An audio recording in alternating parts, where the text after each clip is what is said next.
Mari kita sambut Menteri Koordinator Bidang Infrastruktur dan Pembangunan Kewilayahan Republik Indonesia, Bapak Dr.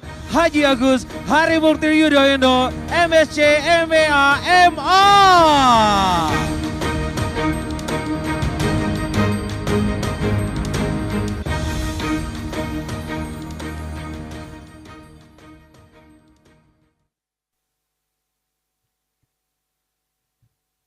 Bismillahirrahmanirrahim.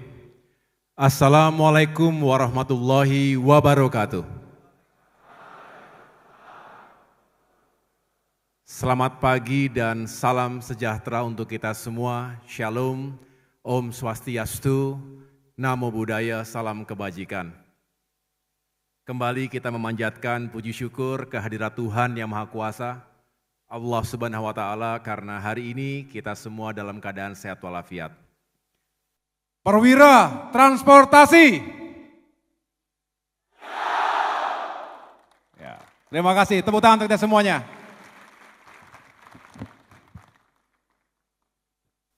Jadi ini menunjukkan bahwa Kementerian Perhubungan adalah kementerian yang paling banyak pasukannya. Ada di mana-mana. Darat, laut, dan udara.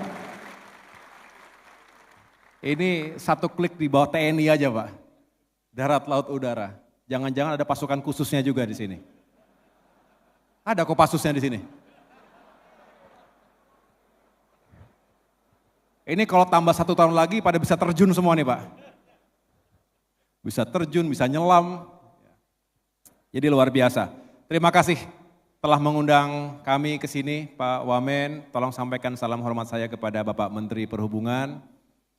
Dan Bapak Ibu sekalian, adik-adik yang saya banggakan, saya hadir untuk sama-sama menyaksikan bagaimana masa depan Indonesia kita persiapkan bersama.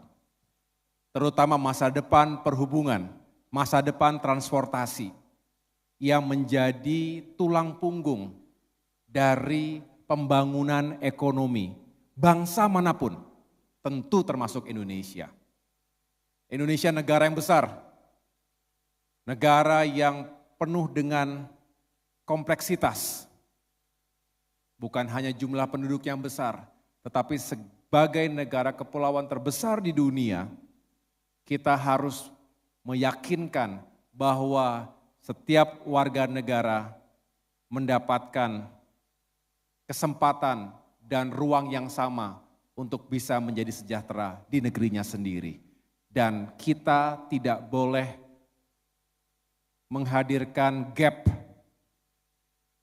ketimpangan antar wilayah yang terlalu besar. Jawa dengan pulau-pulau lainnya juga harus tumbuh dengan baik. Masyarakat dari Aceh hingga Papua harus sejahtera dan bahagia bersama.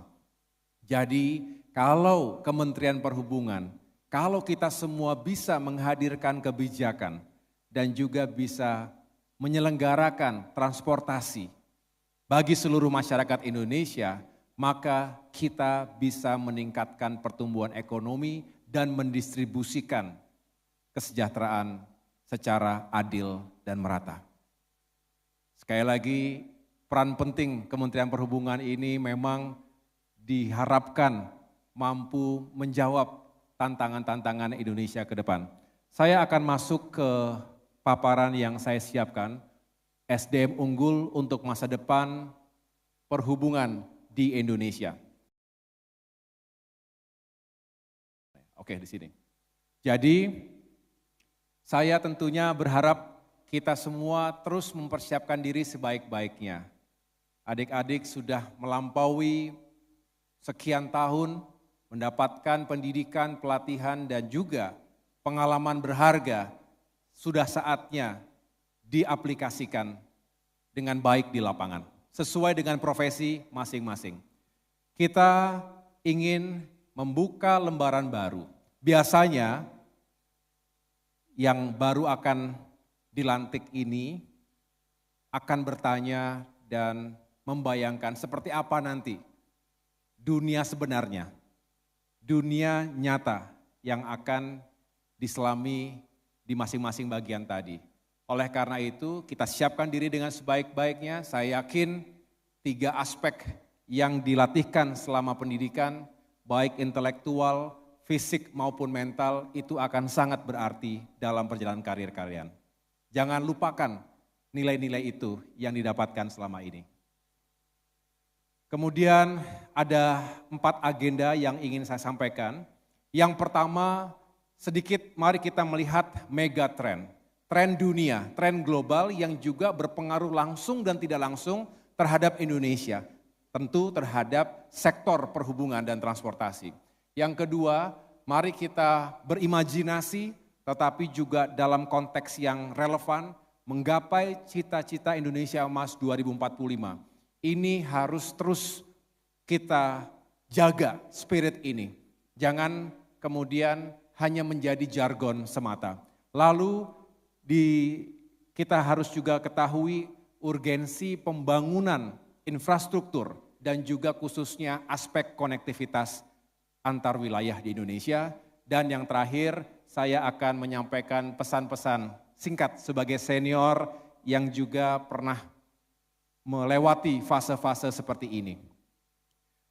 Teman-teman yang saya banggakan, dunia terus mengalami perubahan dan disrupsi. Kita juga harus memahami ini agar kita tidak kehilangan arah.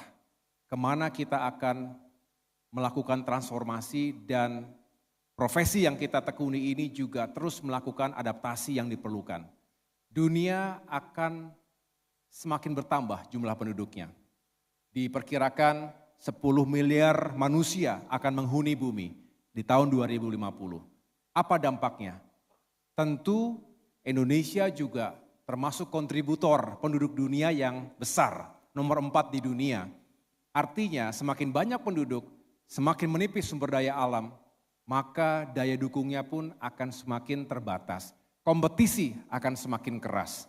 Bahkan kompetisi yang tidak bisa dikelola dengan baik bisa berpotensi pada hadirnya konflik, bahkan perang antar negara di dunia. Inilah yang menjelaskan apa yang terjadi saat ini. Tekanan-tekanan geopolitik, bahkan perang. Rusia dengan Ukraina belum selesai. Apa yang terjadi di Timur Tengah antara Israel dengan Palestina, antara Hamas, Hezbollah, dan sekarang melebar ke bukan hanya Lebanon tapi juga Iran, dan mempengaruhi konstelasi politik dan keamanan di Timur Tengah dan bahkan dunia. Ini juga mengakibatkan berbagai hal yang tidak menguntungkan buat kita. Di Indo-Pasifik sendiri, di kawasan kita sendiri juga tidak sepi dari ketegangan-ketegangan yang sekali lagi kalau tidak dikelola dengan baik bisa berpotensi pada disrupsi pada supply chain. Rantai perdagangan yang kita harus juga pelihara bersama-sama. Kemudian kita ketahui Indonesia sekali lagi berada di tengah-tengah kawasan yang juga memiliki kepentingan-kepentingan, agenda-agenda. Bapak Presiden Prabowo Subianto berkali-kali mengingatkan kepada kita, waspada terhadap situasi yang ada di sekitar kita. Indonesia tidak boleh kemudian hanya menjadi penonton. Karena tantangan dan peluang abad 21 ini banyak. Kita tidak boleh hanya menjadi penonton, apalagi menjadi pecundang. Tidak boleh kita digilas oleh negara-negara yang juga ingin menjadi negara yang kuat.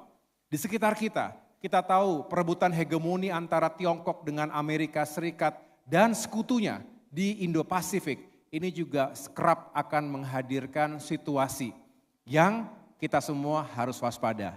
Lihatlah betapa pentingnya Selat Malaka. Saya rasa yang pelayaran sangat menguasai betapa strategisnya nilai dari Selat Malaka. Kemudian Laut Cina Selatan yang sekarang diperebutkan oleh beberapa negara claimants dan tentunya ke arah Asia Timur dan seterusnya. Belum lagi di selatan ada fakta pertahanan baru antara Australia, UK, and US. Ini juga harus kita waspadai karena ini akan dihadapkan pada situasi ketegangan antar negara-negara yang ingin memperebutkan hegemoni di Indo-Pasifik. Ini sebagai gambaran saja teman-teman sekalian, dan tentunya terkait dengan global economy, ekonomi global dan di kawasan juga akan berpengaruh. Bisa dilihat kalau ada gangguan rantai pasok global ini, maka harga-harga komoditas pangan maupun energi akan meningkat. Kita tahu ketika terjadi perang di Ukraina, harga gandum melambung tinggi. Kemudian juga kalau ada konflik di Timur Tengah, sudah pasti yang terganggu adalah harga minyak. Dan disinilah kita harus menghitung benar, karena dampaknya langsung. Misalnya bagaimana penerbangan kita, bagaimana distribusi logistik kita, pasti akan meningkat juga cost-nya akibat meningkatnya harga minyak bumi. Ini contoh dampak langsung dari gejolak yang terjadi di belahan dunia yang lain, yang jauh di sana tetapi berdampak langsung pada Indonesia. Lalu disruptive technology, tidak semuanya buruk. Jangan melihat disrupsi ada sesuatu yang buruk, tetapi ada penyesuaian dan segera harus dilakukan adaptasi, lompatan-lompatan yang mengikuti kemajuan zaman. Kalau tidak, ya ini akan mengganggu kita semua, karena teknologi telah mengubah pola interaksi manusia, bisnis model, termasuk juga bagaimana kita harus mengelola ekonomi sebuah bangsa. Internet of Things, Artificial Intelligence, dan teknologi-teknologi lainnya. Saya rasa ini harus dikuasai benar oleh para perwira transportasi. Jangan tertinggal oleh teknologi. Siap semuanya? Dan kita justru harus terus berinovasi. Jangan kita mengikuti tren saja. Tapi kalau bisa kita leading, kita menjadi penjuru dalam riset dan teknologi, riset dan inovasi tadi, sehingga kita justru bisa menemukan cara-cara yang lebih efisien dan lebih efektif karena inovasi yang kita lakukan. Ini juga telah mengganggu lapangan pekerjaan, mengganggu jenis pekerjaan dan keterampilan yang harus dikuasai generasi hari ini dan ke depan. Tidak terbayangkan oleh generasi saya, Pak Wamen, dan para senior di sini, kalau dulu ada autonomous, driverless cars, driverless bus, bahkan tidak pernah terbayangkan 20 tahun yang lalu ada bis dengan tenaga listrik misalnya. Tapi ini adalah tuntutan zaman, ya. Kalau tidak, bumi kita yang tadi semakin kering, semakin panas, yang kita juga tidak berharap bencana alam akan terus terjadi akibat perubahan iklim atau krisis iklim dan pemanasan global tadi, maka caranya adalah kita temukan sumber-sumber energi baru dan terbarukan dan kita gunakan kendaraan-kendaraan yang semakin efisien dalam menggunakan tenaga listrik. Ya, ini yang menjadi solusi bagi kita ke depan. Nah, artinya teman-teman sekalian, adik-adik, dunia menjadi semakin penuh dengan kompleksitas dan ketidakpastian. Nah, kita harus siap menghadapi ini semua. Oleh karena itu, mari setelah ini kita sama-sama menghadirkan semangat mewujudkan Indonesia yang semakin maju dan sejahtera di masa depan. Indonesia Emas tahun 2045. Saya mau dengar suaranya, siapa yang bisa menjawab. Mengapa kita kok punya semangat Indonesia Emas 2045? Tolong ada yang bisa menjawab?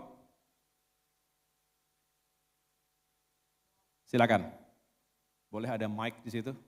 Atau boleh ke depan sini? Karena dekat. Perkenalkan nama dan dari sekolah mana? Sini. Siap, mohon izin memperkenalkan diri.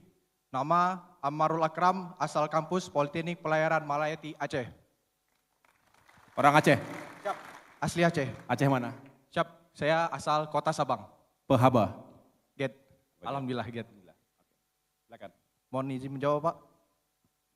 Kenapa tertulis di situ cita-cita Indonesia Emas 2045? Menurut saya karena itu adalah 100 tahun pasca kemerdekaan Indonesia. Yang mana Indonesia sendiri merdeka pada tahun 1945 dan 100 tahun kemudian itu adalah 2045. Terima kasih. Sebentar. Benar, tapi mengapa? Kenapa 100 tahun harus kita emas? Emang ada yang, kan tidak ada ketentuan kan? 100 tahun sebuah bangsa harus menjadi emas. Tapi apa yang Amarullah bayangkan, Indonesia di tahun 2045. Indonesia seperti apa yang Amarullah bayangkan? Karena makin tahun waktu terus berjalan dan generasi terus berkembang. Dan pastinya saat kalimat itu dikeluarkan, orang-orang terlebih dahulu meyakinkan Indonesia emas akan di tahun 2045. Indonesia makin sejahtera? Siap, Indonesia makin sejahtera dan Yakin nggak? Siap, yakin. Optimis nggak Indonesia emas 2045? Optimis? Oke, terima kasih. Tepuk tangan untuk Amarullah Akram. Terima kasih. Izin kembali, Pak. Ada lagi yang mau menjawab? Sebentar. Ada yang putri nggak? Ada yang putri nggak? Yang putra sudah.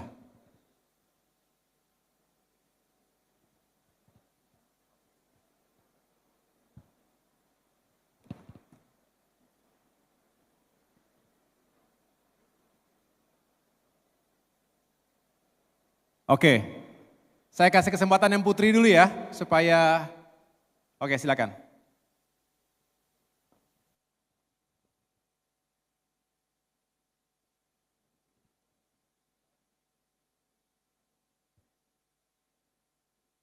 Oke,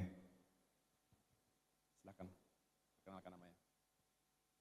Assalamualaikum warahmatullahi wabarakatuh, selamat pagi. Mohon izin memperkenalkan diri, saya perwira perhubungan lulusan dari Politeknik Penerbangan Surabaya. Izin menjawab, mengapa adanya cita-cita Indonesia Namanya Emas? Cecilia Kiranasa. Oke. Mengapa adanya cita-cita Indonesia Emas tahun 2045? Karena pada tahun tersebut kita memiliki bonus demografi. Karena pada tahun tersebut Indonesia memiliki jumlah penduduk yang berada di usia yang produktif. Maka dari itu kita harus bisa memanfaatkan keunggulan tersebut bagi negara Indonesia. Terima kasih. Ya, tepuk tangan, terima kasih. Selamat ya.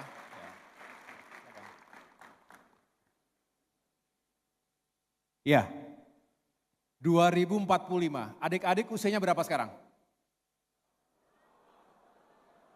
Berapa? 22 tahun.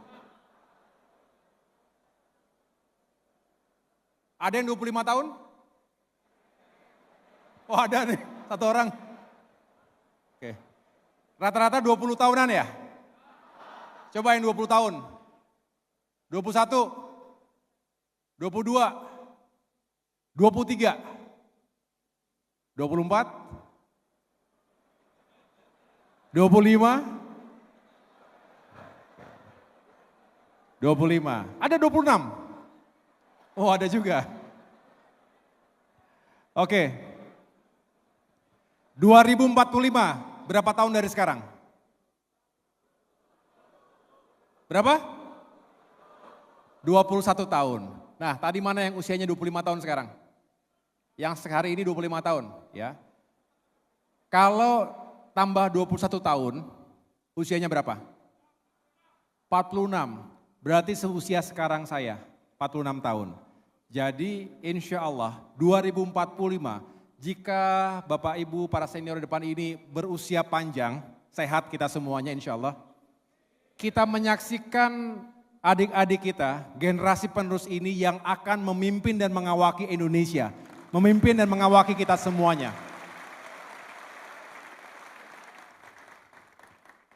Oleh karena itu kita titipkan masa depan Indonesia di pundak kalian. Berat nanti, besok akan dipasangkan pangkat di pundak kalian. Itu ada amanah yang dititipkan oleh rakyat Indonesia kepada kalian. Tapi tentu you are not alone, bukan sendirian. Kita semua akan sama-sama mengawal generasi penerus bangsa agar sukses dan lebih baik daripada kita semuanya.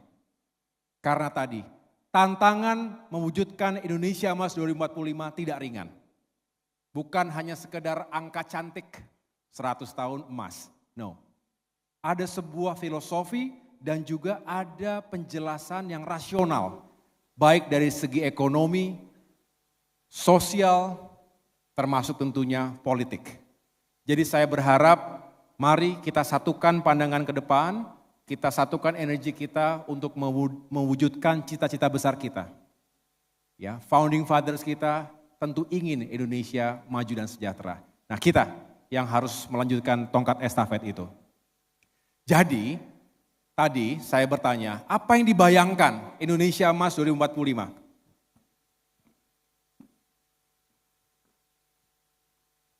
Ini, di sebelah kanan ini adalah cita-cita kita. Diprediksi oleh berbagai lembaga internasional, McKinsey, Goldman Sachs, World Bank, bahwa Indonesia bisa menjadi negara yang maju dan sejahtera. Dengan pendapatan per kapitanya 23.000 hingga 30.000 US dollar. Berapa itu kira-kira kalau dirupiahkan? Pak Rahmat yang paling cepat biasanya kalau ngitung begini-begini. Bandingannya ya, sebelum dihitung, coba dihitung. Bandingannya, hari ini kita di sini. Per kapita kita, pendapatan per kapita itu berarti per orang, per tahun, itu di angka 4.870 US dollar. Per tahun. Nah, rata-rata penduduk Indonesia seperti ini. Nah, kalau kita bisa mewujudkan pertumbuhan ekonomi yang tinggi, bahkan Bapak Presiden kita menargetkan 8% pertumbuhan, ini bisa kita wujudkan di tahun 2045. Jauh lebih baik dan jauh lebih sejahtera kita dan setara dengan negara-negara maju di dunia. Kalau melihat di film-film, di YouTube, dimanapun, di Instagram, masyarakat negara maju yang lebih sejahtera, nah insya Allah kita dalam proses dan perjuangan menuju ke sana. Sanggup nggak kita kira-kira? Indonesia bisa nggak? Harus bisa. Tadi kan, bersama kita bisa tadi, semangatnya begitu. Bersama-sama kita bisa. Masyarakat kelas menengah, kita ingin mencapai 80%. Dan kita bisa menjadi negara dengan ekonomi nomor 5 di dunia. Saat ini kita nomor 16. Anggota G20. Tetapi karena penduduk kita besar, maka pembaginya juga banyak. Jadi kita harus besarkan kue kita. Kue ekonomi kita besarkan sehingga ketika dibagi kepada penduduk yang banyak, kita juga tetap mendapatkan porsi yang baik. Inilah semangat dari meningkatkan pendapatan per kapita kita. Nah, tapi itu semua menjadi angka statistik semata tanpa kerja keras dan kerja bersama kita. Betul? Tidak boleh kita hanya punya angan-angan, mimpi besar, kita harus bangun dan bekerja keras. Nggak boleh kelamaan bermimpi untuk mewujudkan ini semuanya. Saya lanjutkan. Nah, masuklah kita. Urgensi pembangunan konektivitas.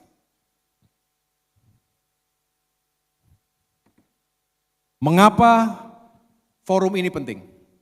Karena SDM yang unggul yang bisa melakukan ini, melakukan transformasi, melakukan perbaikan, penguatan, dan semua kata-kata baik untuk Indonesia yang semakin terhubung satu sama lain. Ekonominya semakin tumbuh. Dibutuhkan SDM yang unggul, dibutuhkan generasi muda yang juga punya semangat yang tinggi. Kita lihat cakupan konektivitas. Saya tidak ingin mengajari siapapun karena Bapak Ibu lebih menguasai di sini. Yang jelas kita PR-nya memang besar, banyak. Lihatlah, dari Aceh sampai dengan Papua, Merauke, Sabang sampai Merauke, itu 3 zona waktu, sama panjangnya dari LA ke New York, Amerika. Kalau peta kita diletakkan di atas daratan Eropa, itu panjangnya kurang lebih begitu. 17.000 lebih pulau. Panjang pantainya berapa? luas daratannya berapa, luas lautannya berapa.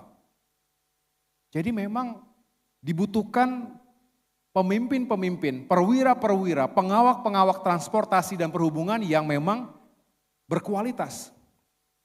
Ya, jadi Badan PSDM ini punya peran yang penting, Pak.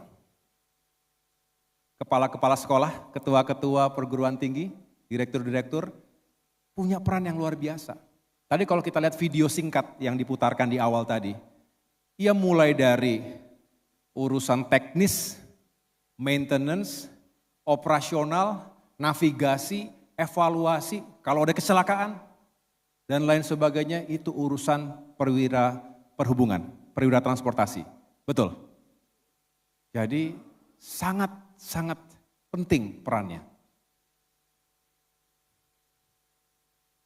Kemudian tadi sebagai upaya untuk meningkatkan produktivitas, efisiensi, perpindahan barang dan jasa. Termasuk urusan pariwisata. Saya 2 hari yang lalu baru kembali dari Bali, berbicara panjang lebar dengan gubernur dan jajaran di Bali. Tadi saya bisikan Pak Sekjen, Bali salah satu etalase Indonesia. Kalau makin hari makin padat, wisatawan juga terus mengalir dalam negeri maupun wisatawan asing. Sedangkan ruas jalannya ya segitu-gitu aja. Moda transportasinya segitu-gitu aja. Nggak ada terobosan dan inovasi yang lain, hampir pasti Bali menjadi semakin sesak dan tidak nyaman. Padahal itu kebanggaan dan sumber devisa kita, ekonomi kita. Ya. Nah, dengan demikian kita harus mencari solusi bagaimana bisa memperbaiki sistem transportasi di Bali. Dan tentu bukan hanya Bali, di seluruh Indonesia ada 37 provinsi lainnya yang juga punya keinginan dan harapan yang sama. Jadi sekali lagi ini membutuhkan kerja keras dan juga pemikiran-pemikiran terbaik. Kita ingin ekonomi tumbuh, kita ingin logistik cost, ya, biaya logistik. Saya minggu lalu ya, kita menerima Gubernur Papua Pegunungan. Cerita, tolong Pak Menko diperbaiki betul sistem konektivitas yang ada di wilayah Papua Pegunungan. 1 sak semen itu bisa berapa kira-kira? Ada orang Papua di sini? Disampaikan bisa harganya Rp800.000. Rp900.000. 1 sak semen.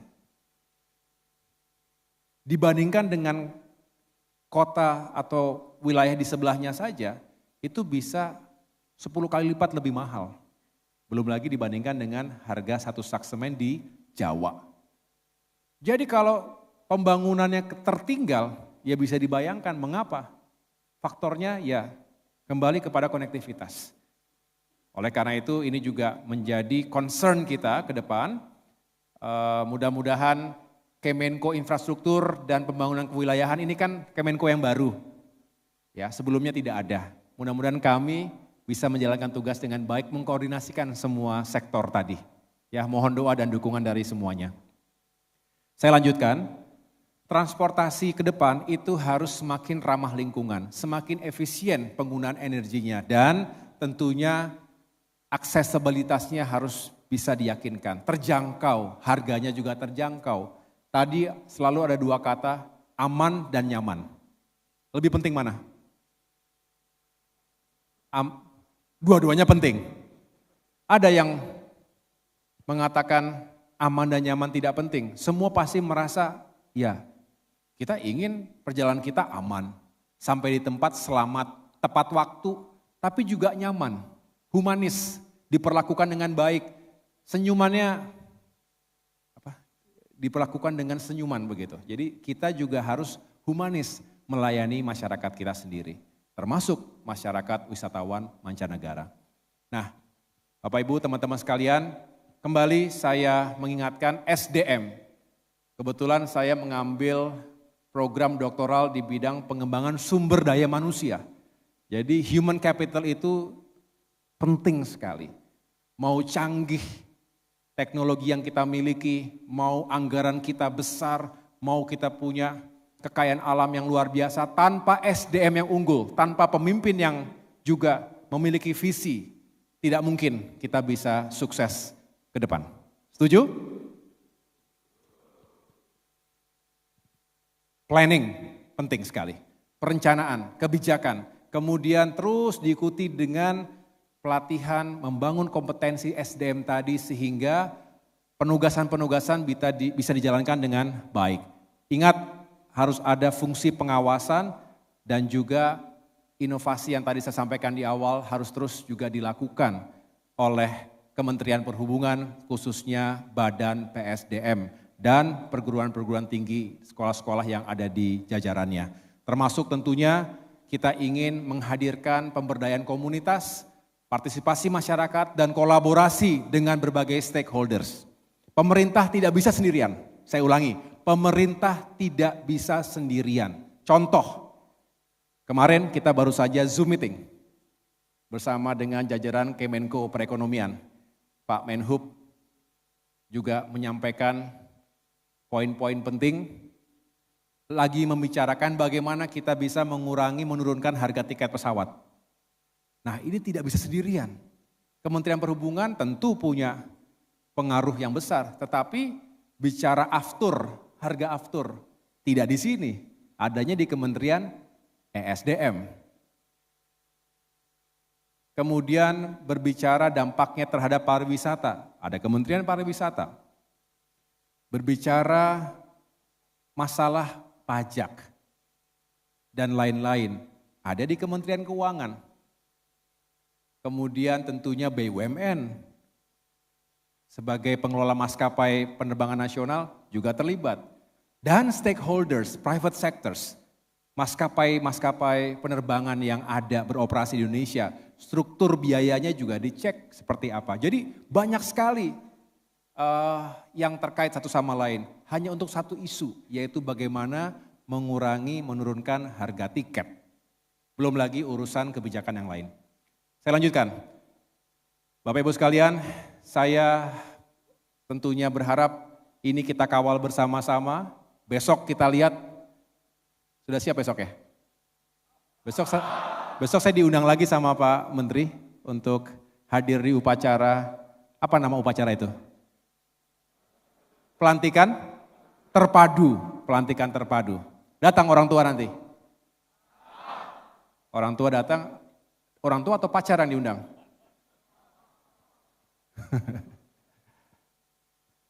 Dua-duanya ya. Nah, saya ingin menutup dengan pesan-pesan yang singkat saja kepada semua. Ada 5 hal.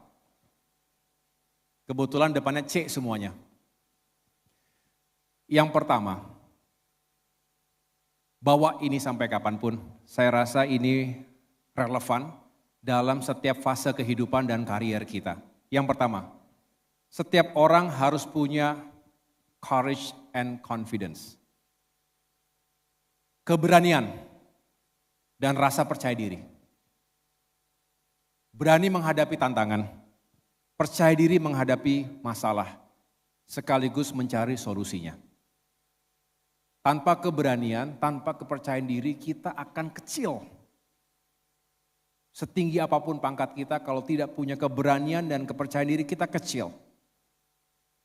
Tapi sekecil apapun kita, maksudnya kecil itu bukan derajat, di mata Tuhan derajat kita sama.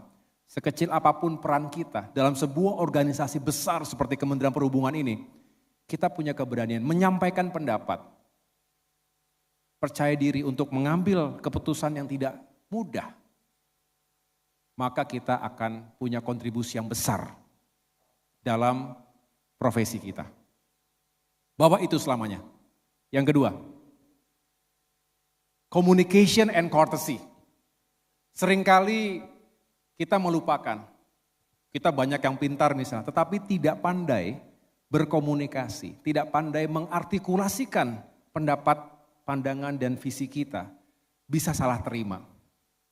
Courtesy, sopan santun, etika dan lain sebagainya, pendekatan yang humanis itu juga penting. Seringkali saking percaya dirinya kita melupakan courtesy kita. Indonesia khas. Kita punya budaya timur. Tapi juga ada international courtesy yang kita juga harus ikuti. Yang ketiga, critical thinking dan juga creativity. Taruna, kadet, selain diberikan doktrin, diberikan pelajaran dari atas ke bawah, juga harus dibangun critical thinking, berpikir kritis dan kreatif. Sehingga kita tidak terbelenggu pada kotak kecil. Selalu kita mendengar think outside the box. Bahkan bisa melihat apakah status quo itu menguntungkan atau tidak. Ada yang mengatakan comfort zone, zona nyaman. Berani keluar dari zona nyaman. Karena kita punya pemikiran yang kritis. Jangan membiasakan segala, biasanya begini. Gimana? Biasanya begini. Nah, biasanya bisa bagus, tapi bisa juga sudah tidak relevan.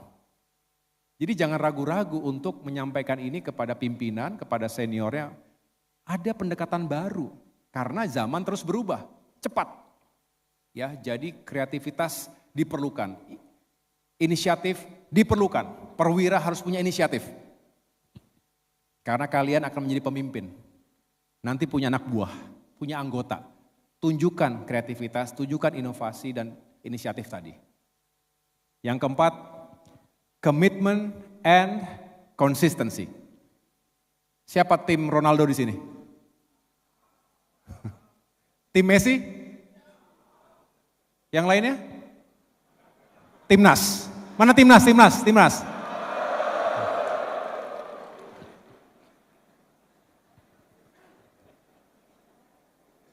Mau penggemar Messi, mau penggemar Ronaldo, satu hal yang sama yang mereka miliki. Apa? Punya komitmen dan punya konsistensi. Dari kecil sampai usia sekarang selalu berlatih. Gak merasa sudah hebat terus selesai. Gak perlu lagi latihan, gak perlu lagi susah-susah. Dia bisa menjaga itu. Nah, perwira transportasi juga harus punya komitmen dan konsistensi. Baik dalam performance maupun integritas. Kapasitas bagus. Tapi tanpa integritas yang baik bahaya. Pinter tapi tidak baik hatinya malah berbahaya. Dengan kepintarannya dia bisa ngakali sistem, dia bisa berbuat jahat. Merugikan organisasi, merugikan rakyat dan negara. Sebaliknya, orang jujur, orang baik, orang santun, tapi kapasitasnya nggak naik-naik. Segitu-gitu aja. Ya nggak ada yang salah, tetapi sulit kita untuk maju secara signifikan. Kita akan tidak kemana-mana. Jalan di tempat, masih mending jalan di tempat. Kalau mundur ke belakang, kan poco-poco itu, poco-poco bagus, tapi kalau mau maju ya jangan maju sekali, mundur sekali, maju lagi sekali, nggak kemana-mana kita. Jadi move forward. Ya itu butuh komitmen, itu butuh konsistensi. Yang terakhir, competitiveness and collaboration. Ini yang terakhir belum. Daya saing penting, betul? Kalian selama jadi kadet bersaing nggak sama teman-teman? Ada ranking di sini? Ada ya? Ada. Berkompetisi dengan teman bagus-bagus saja, yang penting kompetisi sehat. Ini saya punya teman-teman di SMA dulu bareng-bareng ini, kita saling berkompetisi tapi kompetisi yang sehat. Tapi di balik pentingnya kita berkompetisi ada yang jauh lebih penting. Apa itu? Kolaborasi. Pada perjalanannya ke depan, tanpa kita rancang dan sadari, kita akan ketemu dan saling ketemu. Bayangkan kalau yang di benak kita hanya kompetisi. Saya harus lebih hebat dari dia, saya nggak boleh disaingi dia, nggak ada gunanya. Pak Wamen juga bisa cerita, dulu di jajaran kepolisian juga begitu pasti. Ada semangat yang lebih penting dari sekedar kompetisi, yaitu kolaborasi. Dan saya rasa adik-adik sekalian bisa semakin hebat dengan kolaborasi yang kuat. So let's build a super team. Ya, mana tim Marvel? Tim DC? Ya, cuma 3 kayaknya. Ada yang suka Marvel, Avengers, ada yang suka DC, Justice League, mau jadi Superman, mau jadi Iron Man, apapun terserah. You can be a Superman, anybody can be a Superman. Tetapi ingat, yang lebih penting, build a super team. Super team.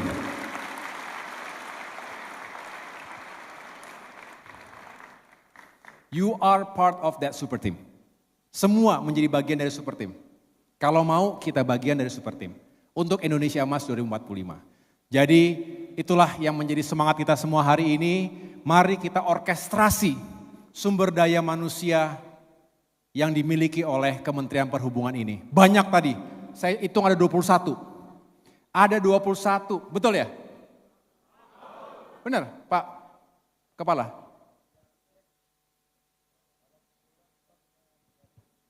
Ya, yang jelas hari ini saya tahu ada 21 dan ini semua harus diorkestrasi, jangan sendiri-sendiri.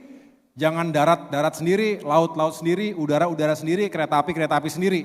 Harus diorkestrasi, ini butuh leadership, butuh kepemimpinan transformasional, butuh kepemimpinan yang visioner dan menyatukan sumber daya yang ada di Kementerian Perhubungan ini. Ini yang saya harapkan menjadi kekuatan kita. Dan tolong ini dibawa seterusnya dalam perjalanan karier kita ke depan. Demikian yang bisa saya sampaikan dan mudah-mudahan kita bisa bersama-sama memberikan karya terbaik untuk masyarakat, bangsa, negara, dan bahkan dunia. Terima kasih atas perhatiannya, sukses untuk semuanya. Sampai ketemu besok. Wassalamualaikum warahmatullahi wabarakatuh. Waalaikumsalam warahmatullahi wabarakatuh.